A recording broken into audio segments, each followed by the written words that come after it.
하나님 아버지, 다시 한번 감사를 드립니다. 거룩한 주일을 허락하여 주시며 거룩한 예배를 드릴 수 있는 놀라운 축복의 시간을 허락하여 주시니 감사를 드립니다.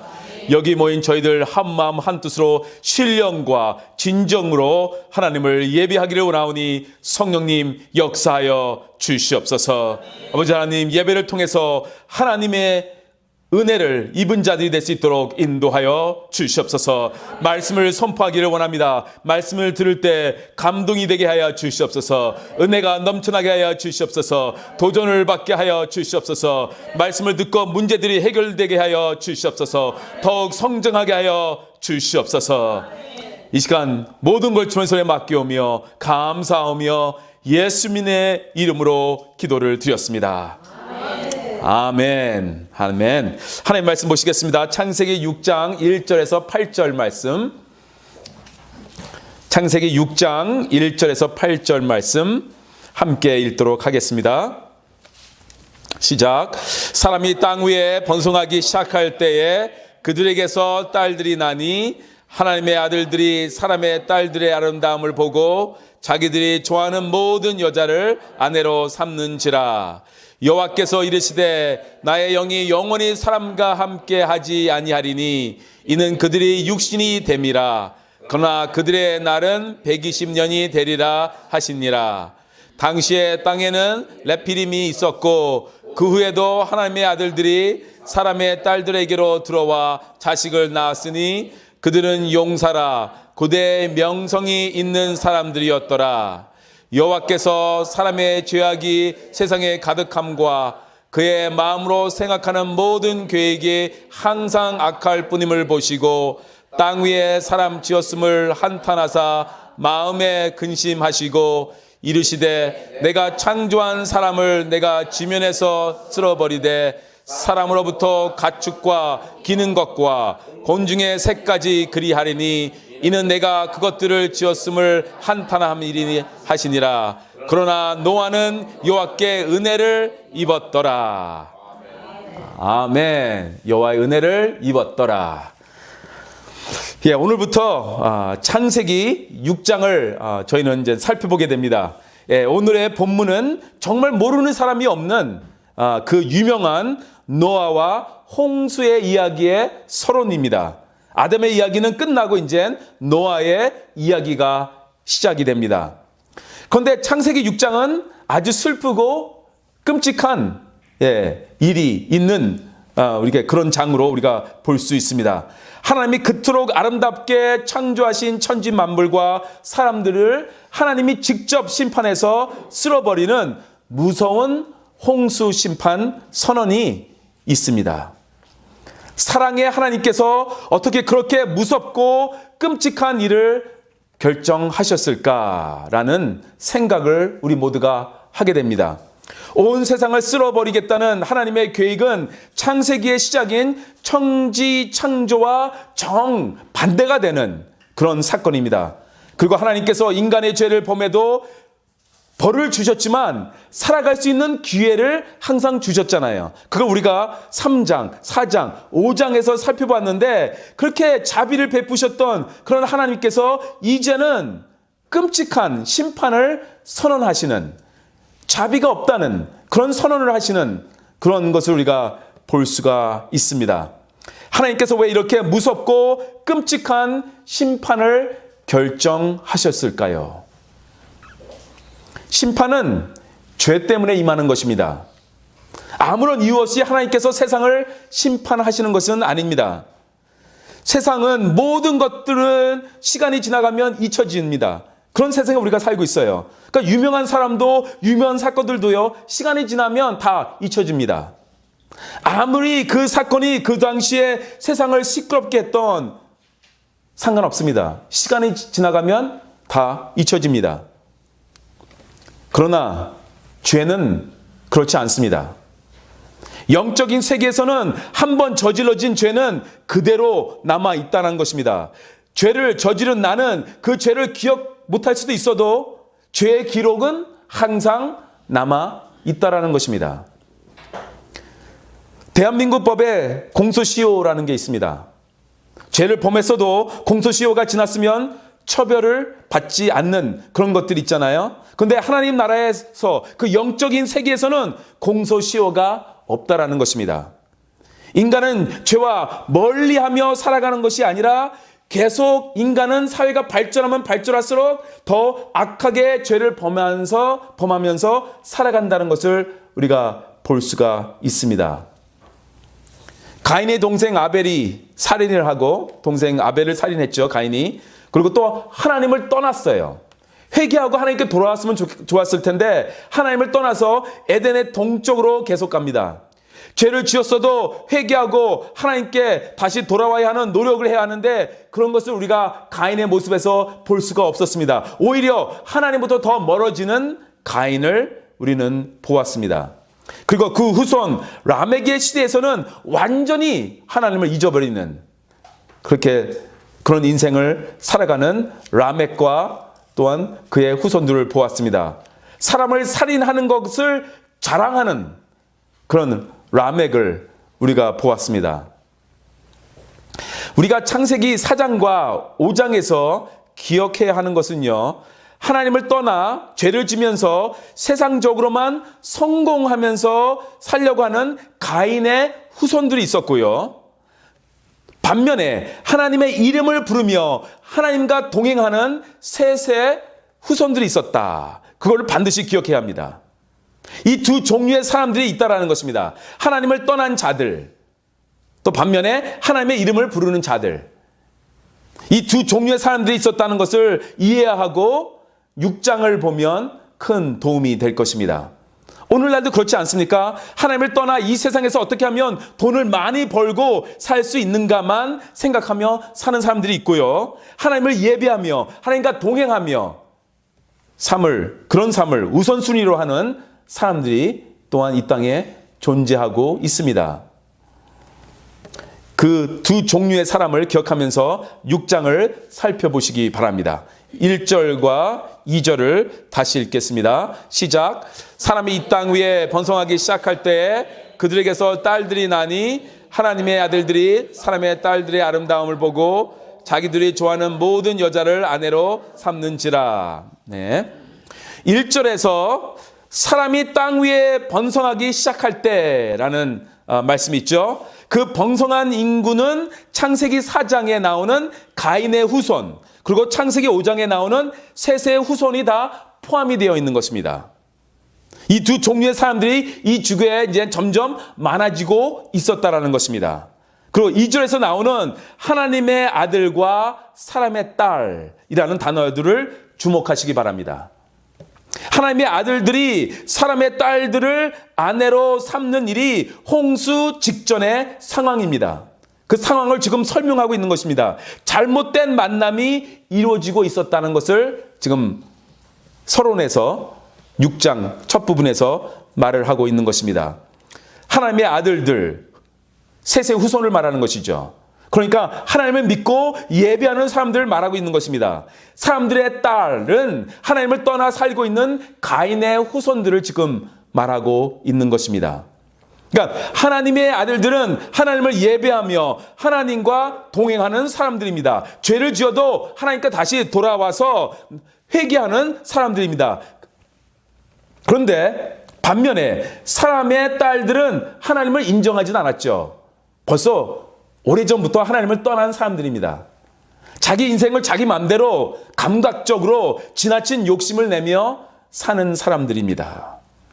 그런데 하나님의 아들들이 사람의 딸들과 어울리면서 즐기고 타락한 관계를 갖고 또 그들을 아내로 삼았다고 오늘 본문이 기록하고 있습니다.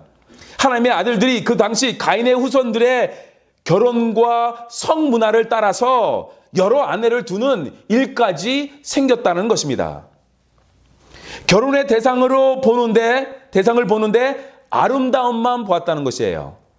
그 여성들의 미모만 보았다는 것입니다. 외모만 보고 결혼을 한 것입니다.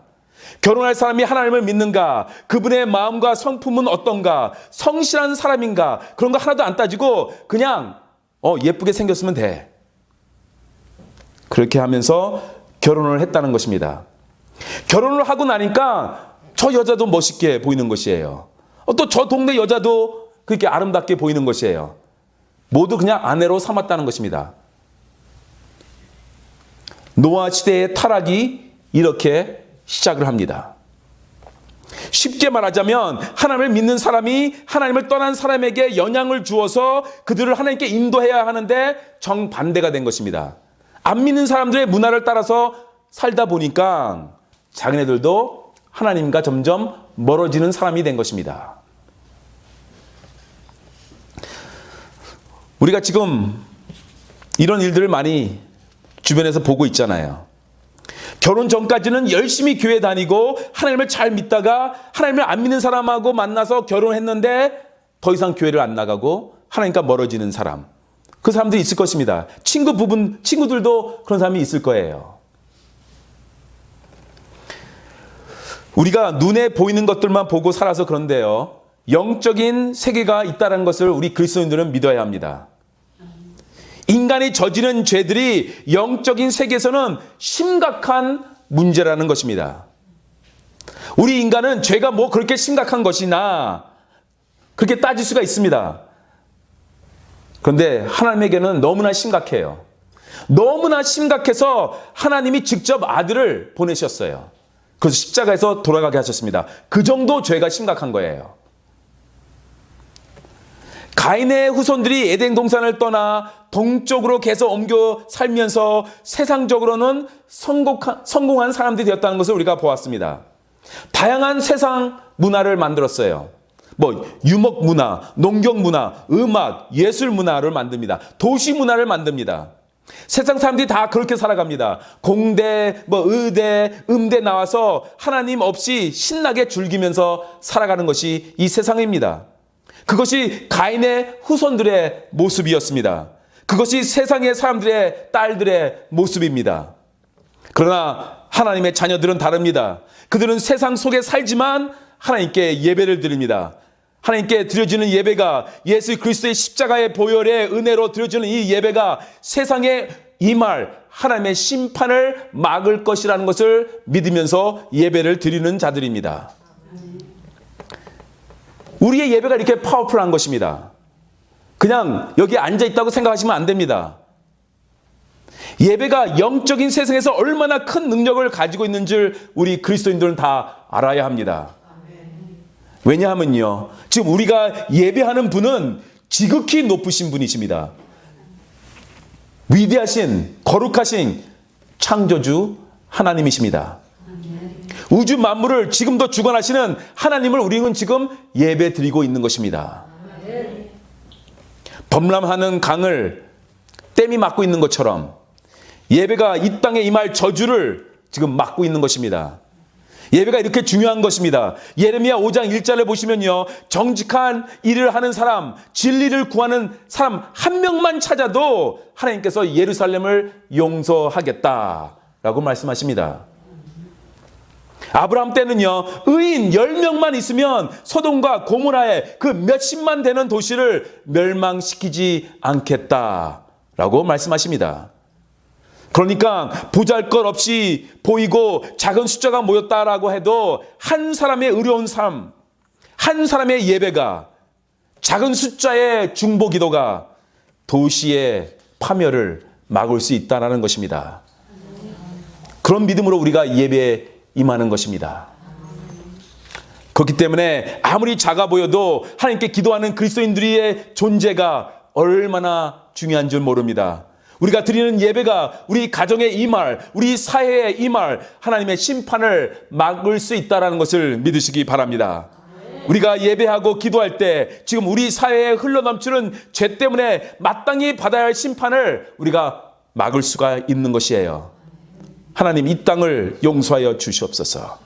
좀만 참아 주시옵소서. 다시 한번 기회를 주시옵소서. 그 기도를 하나님께서 들어주신다는 것입니다. 우리 가정을 지키는 것, 나의 작은 기도로부터 시작을 하는 것입니다. 우리의 자녀를 악으로부터 보호하는 것, 하나님 앞에 겸손히 나와 예배할 때 그때 보호를 받게 되는 것입니다. 이렇게 하나님을 믿는 자들의 기도와 예배가 중요한 것입니다. 그런데 오늘 본문에 하나님의 아들들이 예배자로서의 사명을 포기하는 그런 모습을 우리는 보게 됩니다. 하나님을 예배하지 않고 가인 후손들의 딸들의 외모에 반해서 결혼을 하게 됩니다. 그러면서 하나님의 아들들도 하나님을 떠나기 시작합니다. 그렇다면 그들이 낳은 자녀들은요? 그들은 어떻게 되었을까요? 그들도 하나님의 이름을 부르지 않습니다. 예배자는 예배를 드리기 위해 평상시에 준비를 해야 합니다. 오늘의 예배를 위해 일주일 동안 주님을 생각하며 말씀을 묵상하고 마음을 준비하고 정직하게 열심히 땀 흘려 살고 기도하다가 이렇게 주일에 모여서 함께 예배를 드리는 것입니다. 일주일 내내 하나님을 생각하지도 않고 나쁜 행동과 나쁜 생각으로 일주일 보내다가 갑자기 억지로 나와서 예배를 드리면요, 올바른 영성이 나올 수가 없는 것입니다. 예배는 육창하게 화려하게 드리는 것이 아니라 신령과 진정으로 드리는 것입니다. 영적인 컨디션이 좋아야 합니다. 그래서 그것을 지켜야 됩니다. 일주일 내내. 그래서 나와서 먼저 회개하고 마음을 준비하고 그래서 예배에 임하는 것입니다. 이런 것들을 마귀가 알기 때문에 이상하게 토요일이 되던가 주일 아침이 되면 일들이 일어나요. 우리의 마음을 주님께 두지 못하게 만듭니다. 이런 것도 우리가 다 체험하지 않습니까? 저도 체험을 합니다. 말씀을 준비해야 되는데 뭐 일들이 일어나요. 연락이 전혀 없었던 옛 친구가 갑자기 연락이 와서 토요일 저녁에 저녁을 먹자고 해서 나갔는데 이 친구 비판하고 저 친구 비판하고 그걸 듣다가 또 술도 한 잔 주니까 마시고, 예. 그러다 주위에 오니까 영이 살아나지 못하는 것이에요. 아니면 주일 아침에 이상하게 부부싸움을 하던가 이상하게 자녀들에게 소리를 지르고 교회에 와요. 마음이 좋지 않은 이렇게 상태로 교회에 오게 되는 것이에요. 그러니까 하나님의 말씀도 안 들리고 그렇게 되는 것입니다. 2절이 지금 그런 내용입니다. 하나님의 아들들이 하나님과 동행을 해야 하는데 외모가 아름다운 여자들과 동행을 했다는 것이에요. 엉뚱한 사람들과 동행했어요. 세상의 문화에 흡수당하면서 무너지기 시작한 것입니다. 하나님의 아들들은 하나님을 예배하는 영적인 사람들이었습니다. 그러나 이제는 하나님을 예배하는 자들이 아니라 여성들을 예배하는 자들로 타락했습니다. 이런 것들을 보시고 하나님은 너무나 마음이 아파하셨습니다. 그렇게 되니까 영적인 삶은 죽었고 이제는 육적인 것만 남았다는 것입니다. 3절을 읽겠습니다. 시작. 여호와께서 이르시되 나와 영이 영원히 사람과 함께 하지 아니하리니 이는 그들이 육신이 됨이라. 그러나 그들의 날은 120년이 되리라 하시니라. 하나님을 버린 하나님의 아들과 하나님을 모르는 사람의 딸들이 결혼을 해서 낳은 아이들은 어떻게 됐습니까? 더 이상 하나님의 영이 인간에 함께하지 않았다.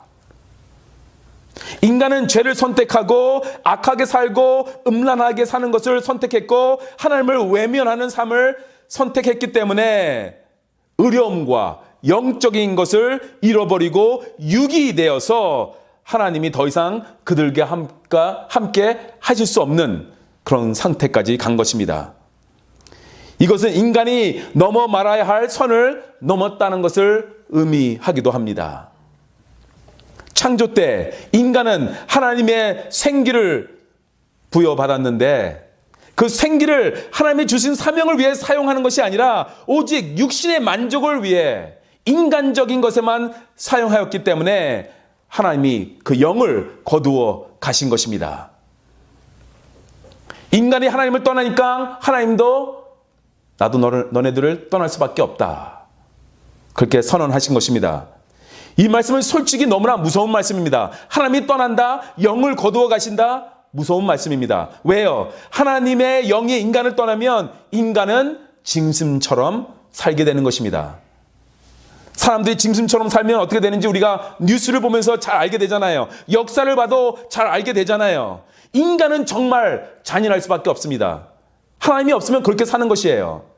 어마어마한 상처를 사람에게 주고 사람을 죽여도 죄책감을 모르는 게 인간입니다.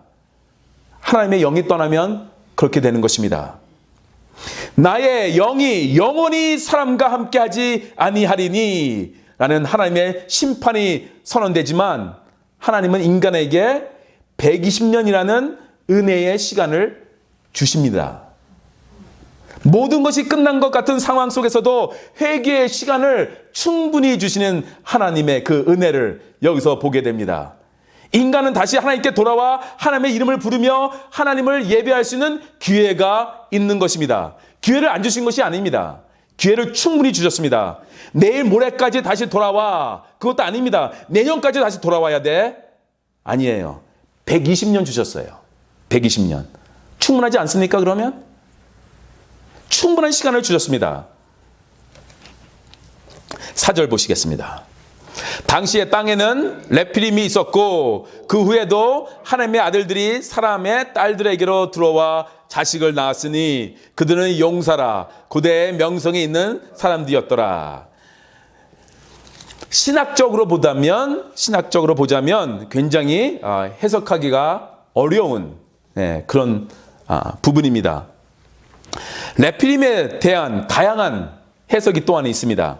어떤 신학자들은 레피림이 히브리어로 떨어지다라는 동사, 나팔이 떨어지다라는 동사거든요. 히브리어로. 거기서 파생된 단어이기 때문에 그들은 하늘로부터 떨어진 타락한 천사들의 후손이 아닐까라고 해석하는 신학자들도 있습니다. 또 다른 신학자들은 타락한 천사와 인간 사이에서 결혼을 해가지고 태어난 후손으로 보는 신학자들도 있습니다. 이해하기 힘든 부분입니다.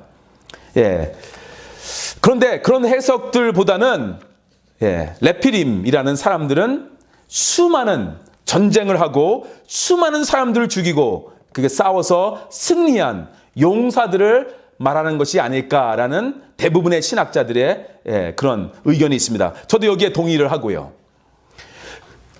이 사람들은 용사들이었습니다. 거기에 신체적으로도 키도 크고 몸이 좋은 사람이라는 것입니다. 그래서 영어 성경 중에서도 레피림이라는 단어 대신 giant, 그러니까 거인이라고 번역한 성경도 있습니다. 남을 죽여서 자기가 사는 사람들이 된 것이에요. 남을 죽이면서. 그야말로 가인의 후손, 라멕의 후손이 다시 태어난 것입니다. 큰 힘을 가지고 거대한 신체를 가지고 폭군들이 되고 침략자들이 되었던 것입니다. 그게 레피림입니다. 하나님이 주신 좋은 신체 조건을 잘못된 것으로 사용한 것이죠. 그들의 건강을 가지고 약한 자들을 도우며 살면 얼마나 좋았겠습니까? 근데 남의 것을 빼앗으며 남을 죽이고 자기가 살아나겠다는 그런 사람들이 된 것입니다. 그들은 조금만 화가 나도 함부로 사람들에게 칼과 창을 휘두르는 그런 세상을 만들어 버렸습니다. 제가 복 받는 비결을 하나 소개해 드릴게요. 복 받는 거 다 좋아하잖아요. 나에게 어떤 재능이 있던가, 나에게 좋은 성품이 있잖아요. 그것을 가지고 남에게 베푸는 것입니다. 그걸 가지고 남을 돕는 것이에요. 예를 들어서 나는 음악적으로 남들보다 잘한다. 그러면 약한 자들, 불쌍한 사람들에게 음악을 가르치는 것입니다. 나는 음식을 잘한다. 음식을 해서 가난한 사람들과 나누는 것이에요. 또 요리를 가르치는 것이에요. 그림을 잘 그린다. 수학을 잘한다. 가르치시기 바랍니다. 망가진 것들을 잘 고친다. 그 재능을 가지고 다른 사람들을 도우시기 바랍니다. 봉사하고 남을 돕고 남을 세워주는 것을 하신다면 하나님께서 나를 세워주시고 나에게 복을 주신다는 것입니다. 그런데 레피림인 사람들은 그렇게 하지 않았다는 것이에요. 그들은 죄악이 더욱 가득한 세상을 만들어버렸어요. 우리가 이런 사람들 많이 보잖아요. 너무나 똑똑한 사람들입니다. 근데 그것을 가지고 남을 해치는데 머리를 쓰는 사람들 있잖아요. 우리는 하나님께서 주신 것들을 가지고 남을 돕는 그런 사람이 되기를 간절히 원합니다. 5절을 보시기 바랍니다. 시작. 여호와께서 사람의 죄악이 세상에 가득함과 그의 마음으로 생각하는 모든 계획이 항상 악한 뿐임을 보시고. 두 종류의 사람들이 창세기 5장까지만 해도 있었습니다. 한 그룹은 누구라고요? 하나님을 떠난 사람들. 예. 또 다른 그룹은 하나님을 예배하는 사람들.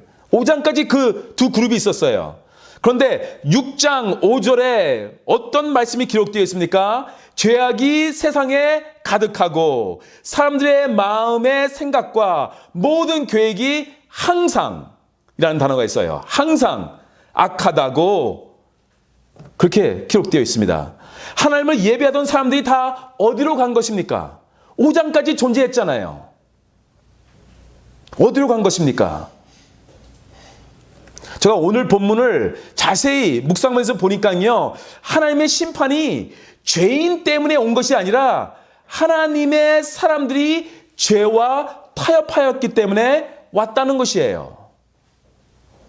그전에도 죄인은 있었어요.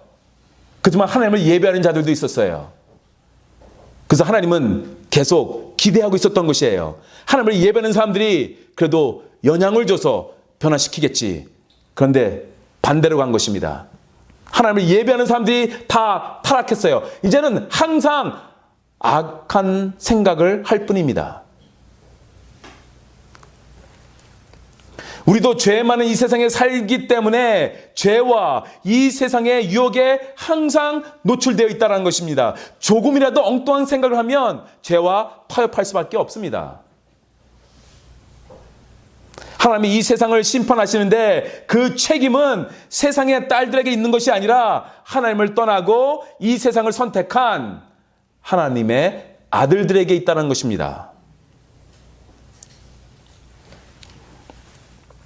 우리 안에는 건강한 세포와 암세포가 다 있다고 합니다.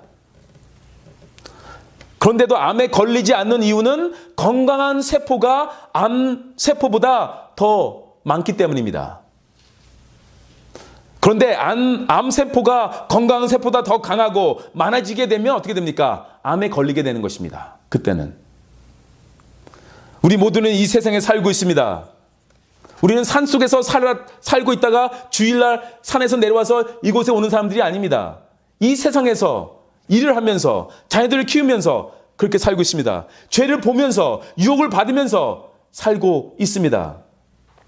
세상에 죄가 바로 우리 코앞에 항상 있습니다. 문 열고 나가면 있습니다. 아니, 우리 집안에도 있습니다. 세상의 유혹들이 우리를 괴롭히고 있습니다. 그러나 우리 안에 하나님을 예배하는 마음이 더 충만하다면, 하나님의 은혜를 사모하는 마음이 더 강하다면 세상의 죄로부터 멀어질 수 있다라는 것입니다. 그렇지 않는다면 세상과 교회는 똑같게 됩니다.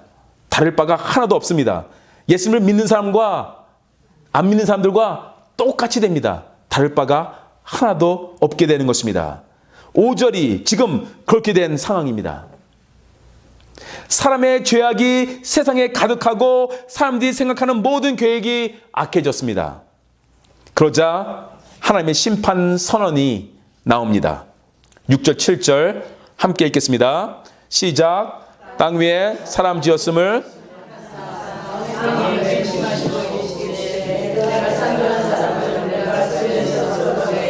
사람으로부터 각축과 기는 것과 공중의 새까지 그리한 시기였습니다. 하나님의 사람이 세상과 타협하면서 하나님의 영이 떠나고 육만 남는 사람이 되었다는 것입니다. 그리고 육으로 사니까 더 악하게 살게 되었습니다. 하나님의 사람들이, 즉 교회가 하나님의 사명을 제대로 감당하지 않으면 세상과 똑같이 되게 되는 것입니다. 하나님은 더 이상 세상이 악으로 가득한 것을 볼 수가 없었습니다. 하나님의 자녀들이 하나님을 버리고 악하게 사는 것만 보는 하나님이 아니십니다. 그래서 인류를 지상에서 쓸어버리실 것을 선언하십니다. 심판의 선언입니다. 하나님은 결국 악을 영원히 두고만 보지 않으신다는 것입니다. 그래서 우리 그리스도인들의 역할이 중요합니다. 오늘 우리의 예배가 그래서 중요합니다. 우리의 기도가 중요합니다. 이 지역을 살리는 것은 정치를 잘하는 사람이 뽑혀서가 아니라 좋은 학교들이 많이 동두천에 들어와서가 아니라 대기업이 들어와서가 아니라 동두천을 위해 하나님께 기도하는 사람이 많기 때문입니다. 이 나라가 더 악해지는 것을 막을 사람들은요, 하나님을 예배하는 자들입니다. 그래서 오늘 우리 예배가 그렇게 중요한 것입니다. 우리는 예배자의 사명을 알고 예배자로서 살아가야 될 줄 믿습니다. 우리가 우리 중보 기도자의 사명을 감당해야 합니다. 하나님의 사랑을 전하는 그 사명을 감당해야 합니다. 그럴 때 이 땅에 임할, 이 지역에 임할, 우리 가정에 임할 하나님의 심판을 막을 수가 있는 것입니다. 죄와 타협하면 안 됩니다. 그럼 우리는 무너지게 됩니다. 그러나 그 당시에 하나님의 자녀들이 하나님을 떠나 악한 삶을 선택했습니다. 그래서 하나님으로부터 사형 선고가 내려진 것입니다. 내가 창조한 사람을 내가 지면에서 쓸어버리겠다. 그런데 오늘 본문은 우리에게 한 사람을 소개합니다. 8절을 보시겠습니다. 시작. 그러나 노아는 여호와께 은혜를 입었더라. 여기 한 사람이 소개됩니다. 모든 사람이 죄악에 빠져가고 무너져가는 상황 속에서 하나님의 은혜를 입은 사람이 여기 한 명 있습니다. 노아입니다. 노아만 하나님의 은혜에 바르게 응답하고 있었다라는 것입니다. 이 세상 모든 사람들은 하나님의 은혜 안에 있지만 그 은혜에 바르게 응답하는 사람들은 드뭅니다. 별로 없습니다. 하나님은 새로운 시대를 시작할 수 있는 한 사람을 발견하십니다. 역사는 무리가 아니라 한 사람을 그 한 사람의 중심으로 돌아갑니다. 노아가 그렇습니다. 아브라함이 그렇습니다. 요셉이 그렇습니다. 모세가 그렇습니다. 다윗이 그렇습니다. 바울이 그렇습니다. 요한 웨슬리 한 사람이 바로 서니까 타락했던 영국이 그 사회가 변하기 시작했던 것입니다. 새로운 그 부흥운동이 그 땅에서 일어났습니다. 한 사람, 요한 웨슬리가 바로 섰기 때문입니다. 한 사람입니다. 하나님에게는 그 한 사람의 믿음이 이 지구의 역사를 다시 시작할 수 있구나. 그 마음까지 가셨어요. 한 사람을 보시고. 저는 우리 모두가 하나님이 쓰시는 바로 그 은혜를 입은 그 한 사람이 되기를 간절히 원합니다. 아멘. 여러분 한 사람이 예배를 제대로 드리고 여러분 한 사람이 기도를 제대로 드리면 여러분의 가정이, 여러분이 일하는 곳이, 이 지역이 변화될 줄 믿습니다. 저는 우리 글로벌 비전 교회가 존재함으로 인해서 새로운 변화와 이 새로운 부흥이 동두천 지역에 일어나기를 소망합니다. 아멘. 하나님의 은혜를 입은 자로서 살아가시는 주님 여러분이 되시기를 주님의 이름으로 축원합니다. 아멘. 기도드리겠습니다. 좋으신 하나님 감사합니다. 하나님의 은혜를 입은 자들이 될 수 있도록 인도하여 주시옵소서. 그 한 사람이 되기를 원합니다. 죄와 타협하면서 사는 것이 아니라 죄와 멀리하면서 하나님의 진리를 외치는 자들이 될 수 있도록 인도하여 주시옵소서. 다시 한번 감사를 드리며 예수님의 이름으로 기도드렸습니다. 아멘.